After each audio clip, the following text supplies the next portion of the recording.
कराग्रे वसते लक्ष्मी, कर मध्य सरस्वती, कर मूले तू गोविंद, प्रभाते कर दर्शनम। ओम श्री महालक्ष्मी नमः। प्रिय श्रोताओं, आप सभी को महालक्ष्मी व्रत की हार्दिक शुभकामनाएं। आज पौष मास गुरुवार के इस शुभ और पवित्र दिन पर हम सुनने जा रहे हैं मां महालक्ष्मी जी की संपूर्ण व्रत कथा और दिव्य आरती। माता लक्ष्मी का स्वरूप सृष्टि के हर कण में विद्यमान है। कहते हैं कैलाश पर वे पार्वती के रूप में, क्षीर सागर में सिंधु कन्या के रूप में, स्वर्ग लोक में महालक्ष्मी के रूप में, भूलोक में गृह लक्ष्मी के रूप में और ब्रह्मलोक में सावित्री के रूप में विराजमान रहती है।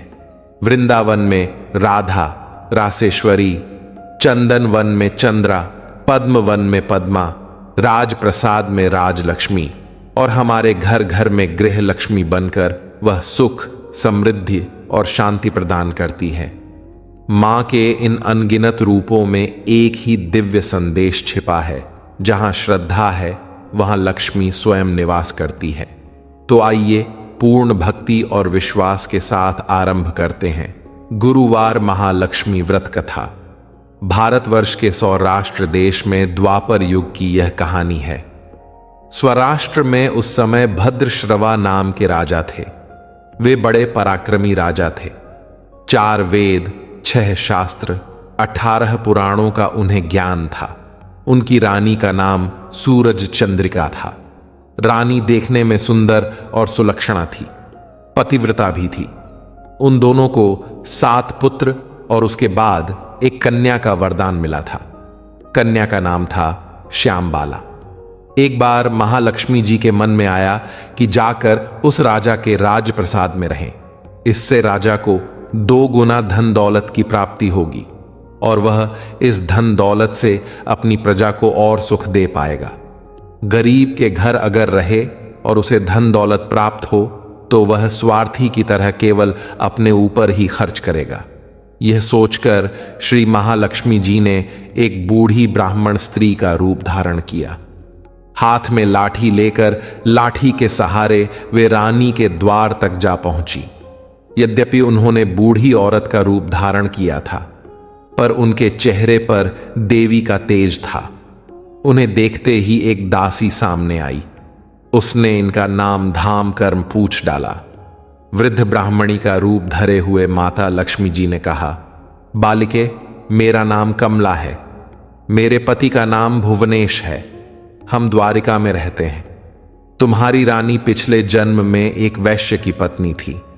वह वैश्य गरीब था। गरीबी के कारण हर रोज उसके घर में झगड़े हुआ करते थे और उसका पति भी उसे रोज मारता था। इन बातों से तंग आकर वह घर छोड़कर चली गई और वन जंगलों में खाली पेट भटकने लगी। उसकी इस दुर्दशा पर मुझे दया आई। तब मैंने उसे सुख संपत्ति देने वाली श्री महालक्ष्मी जी की कथा सुनाई।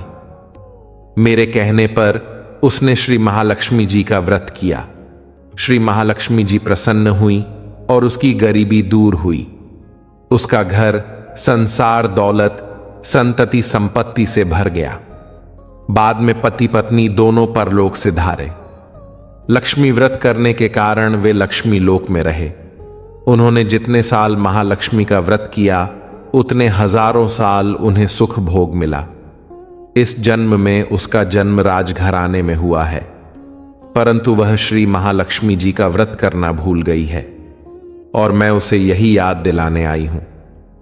बूढ़ी ब्राह्मणी की बातें सुनकर दासी ने उन्हें प्रणाम किया और फिर श्री महालक्ष्मी जी का व्रत किस तरह किया जाए इस विषय में पूछा। तब वृद्धा रूपधारी महालक्ष्मी जी ने दासी को पूजा की विधि और महिमा बताई। इसके बाद वह दासी माता को प्रणाम करके रानी को बताने अंदर चली गई। राज्य वैभव में रहते हुए रानी को अपने ऐश्वर्य का बड़ा घमंड हुआ था। संपत्ति और अधिकार के कारण वह उन्मत्त हो गई थी। दासी के द्वारा बताई गई वृद्धा ब्राह्मणी की बातें सुनकर वह आग बबूला होकर राजद्वार पर आकर बुढ़िया रूपधारी श्री महालक्ष्मी जी पर ही बरस पड़ी। उसे यह नहीं पता था कि स्वयं श्री महालक्ष्मी जी माता एक वृद्धा ब्राह्मणी का रूप धारण किए उसके द्वार तक आई हैं। परंतु रानी का इस कदर रूखा बर्ताव और अपना अनादर देखकर अब माता लक्ष्मी जी ने वहां ठहरना ठीक नहीं समझा और वे वहां से चल पड़ी। राह में उन्हें राजकुमारी श्यामबाला मिली। उन्होंने श्यामबाला को सारी बात बताई। श्यामबाला ने अपनी ओर से श्री महालक्ष्मी माता से क्षमा मांगी और माता को उस पर दया आ गई। उन्होंने श्यामबाला को श्री महालक्ष्मी जी व्रत के बारे में बताया। उस दिन अगेन यानी मार्गशीर्ष मास का पहला गुरुवार था। श्यामबाला ने परम श्रद्धा से श्री महालक्ष्मी जी का व्रत रखा। फलस्वरूप राजा सिद्धेश्वर के सुपुत्र मालाधर से उसका विवाह हुआ।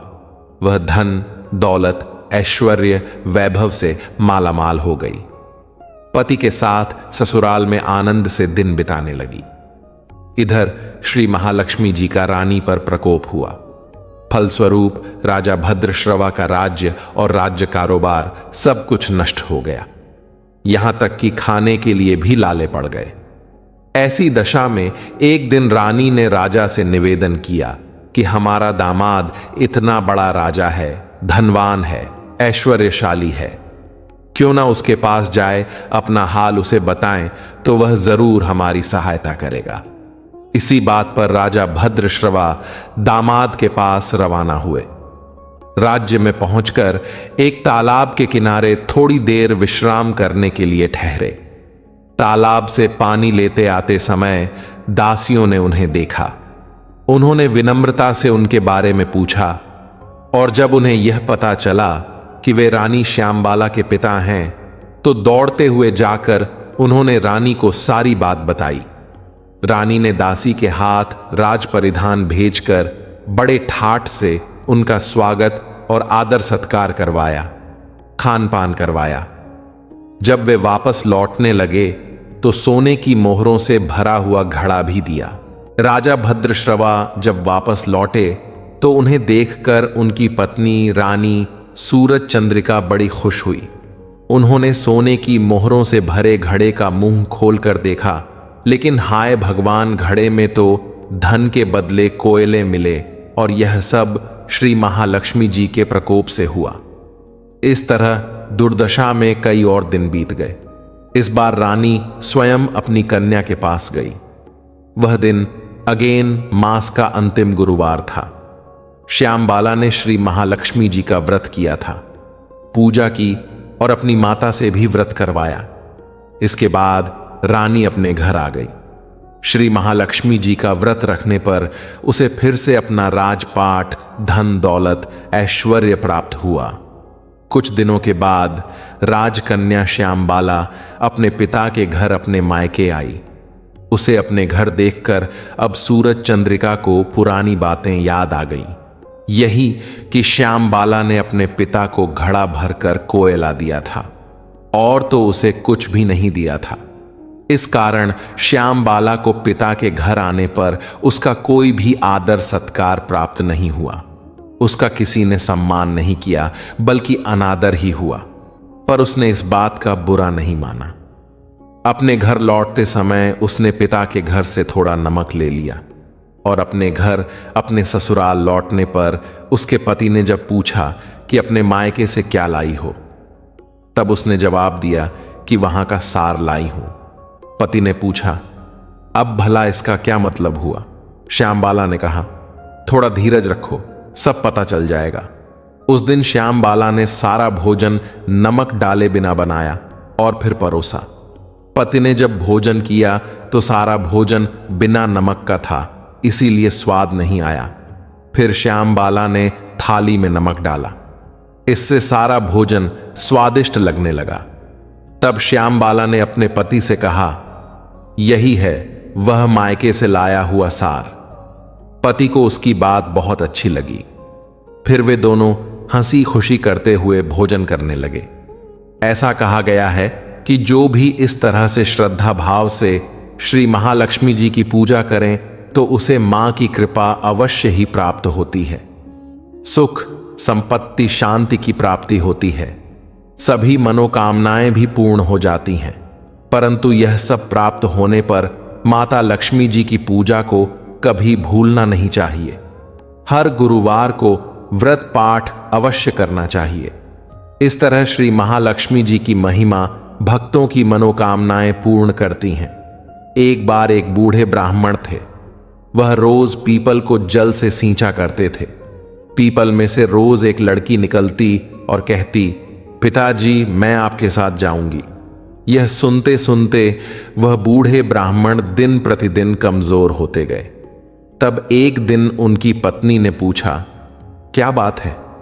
तब बूढ़े ब्राह्मण ने कहा कि अरे भाग्यवान पीपल से रोज एक लड़की निकलती है और कहती है कि वह भी मेरे साथ चलेगी। तब ब्राह्मणी बोली कि कल ले आना उस लड़की को। जहां हमारी 6 लड़कियां पहले से ही घर पर हैं, वहां 7वीं लड़की और सही। अगले दिन बूढ़े ब्राह्मण ने उस लड़की को अपने घर पर चलने के लिए कहा और वह उस लड़की को घर ले आए। लड़की को घर पर छोड़ने के बाद वह वृद्ध ब्राह्मण गांव में आटा मांगने गए तो उन्हें उस दिन और दिनों की अपेक्षा ज्यादा आटा मिला था। जब ब्राह्मणी घर पर वह आटा छानने लगी तो लड़की ने कहा, मां जी लाइए, मैं छान देती हूं आटा। जब वह लड़की आटा छानने बैठी तो परात भर गई। उसके बाद ब्राह्मणी भोजन बनाने जाने लगी तो वह लड़की बोली, मां जी आज रसोई में मैं जाऊंगी। ब्राह्मणी बोली, ना ना, तू अभी छोटी है, तेरे हाथ जल जाएंगे। लेकिन लड़की नहीं मानी और वह रसोई में भोजन बनाने चली गई तो उसने कुछ ही देर में तरह तरह के 3600 व्यंजन बना डाले और आज तो सभी ने भरपेट भोजन किया। इससे पहले वह सभी आधा पेट भूखा ही रहते थे। रात हुई तो ब्राह्मणी का भाई आया और कहने लगा, दीदी मुझे तो भूख लगी है, मैं भोजन करूंगा। ब्राह्मणी परेशान हो गई कि अब रात को वह खाना कहां से लाएंगी। तब लड़की ने पूछा, मां जी क्या बात है? ब्राह्मणी ने कहा कि तेरा मामा आया है और वह रोटी खाएगा, लेकिन रोटी तो सबने खा ली है, अब उसके लिए मैं कहां से लाऊंगी। लड़की बोली, मां जी आप चिंता मत कीजिए, मैं बना दूंगी। और फिर वह लड़की रसोई में गई और मामा के लिए 3600 व्यंजन बना दिए। मामा ने भरपेट खाया और कहा कि ऐसा खाना तो इससे पहले उसने कभी नहीं खाया है। ब्राह्मणी ने कहा, भाई तेरी पावनी भांजी है, उसी ने बनाया है। शाम हुई तो लड़की बोली, मां चौका लगा के चौके का दिया जला देना, मैं आज कोठे में सोऊंगी। ब्राह्मणी बोली, ना बेटी तू डर जाएगी। लेकिन वह लड़की बोली, ना मां जी मैं बिल्कुल भी नहीं डरूंगी, मैं तो अंदर कोठे में ही सोऊंगी। और वह जाकर अंदर कोठे में सो गई। आधी रात को वह लड़की उठी और चारों ओर आंख घुमाकर देखा तो चारों ओर धन ही धन हो गया। इसके बाद वह लड़की बाहर जाने लगी तो वह वृद्ध ब्राह्मण आंगन में सो रहे थे। उन्होंने देखा तो पूछा, अरे बेटी तू कहां चली? लड़की बोली, बाबा जी मैं तो दरिद्रता दूर करने आई थी, अगर तुम्हें दूर करवानी है तो करवा लो। फिर उस लड़की ने आंगन में भी चारों ओर आंख घुमाकर देखा तो चारों ओर धन के भंडार भर गए। सुबह सवेरे जब सब उठे तो लड़की को ना पाकर सब उसे ढूंढने लगे कि पावनी बेटी कहां चली गई। वृद्ध ब्राह्मण ने कहा कि वह तो लक्ष्मी माता थी जो हम सबकी दरिद्रता भी दूर कर गई हैं। हे लक्ष्मी माता, जैसे आपने उन वृद्ध ब्राह्मण की दरिद्रता दूर की वैसे ही सबकी करना। कहानी को कहते सुनते हुंकारा भरते सबकी करना। प्रेम से बोलो लक्ष्मी माता की जय। भक्तों, कथा श्रवण के पश्चात अब व्रत के विधान पर ध्यान दीजिए। पौष मास की शुरुआत उदाहरण के लिए वर्ष 2025 में पौष मास 5 दिसंबर को शुरू होकर 3 जनवरी 2026 को समाप्त होगा। के साथ ही इस मास के सभी गुरुवार व्रत के लिए मान्य हो जाते हैं। व्रतधारी को प्रातः स्नान आदि से निवृत्त होकर पीले वस्त्र धारण करके, चूंकि यह गुरुवार का व्रत है, कलश स्थापन करना चाहिए। यदि संभव हो तो शिवालय में जाकर महादेव के सन्मुख संकल्प लेना भी उचित बताया गया है। पूजन का समय प्रातः वेला या संध्या वेला दोनों ही उत्तम हैं। संध्या काल में कथा श्रवण करना अनिवार्य माना गया है, जिसके लिए भक्तों को हाथ में अक्षत और पुष्प लेकर बैठना चाहिए। व्रत प्रारंभ करते समय भक्त को अपनी सामर्थ्य के अनुसार निश्चित संख्या में गुरुवार व्रत करने का संकल्प लेना चाहिए। सुनिए, महालक्ष्मी व्रत एक कठोर अनुष्ठान है जो धन की शुद्धता और भक्ति की तीव्रता पर बल देता है। व्रत की अवधि में निम्नलिखित नियमों का पालन अत्यंत आवश्यक है।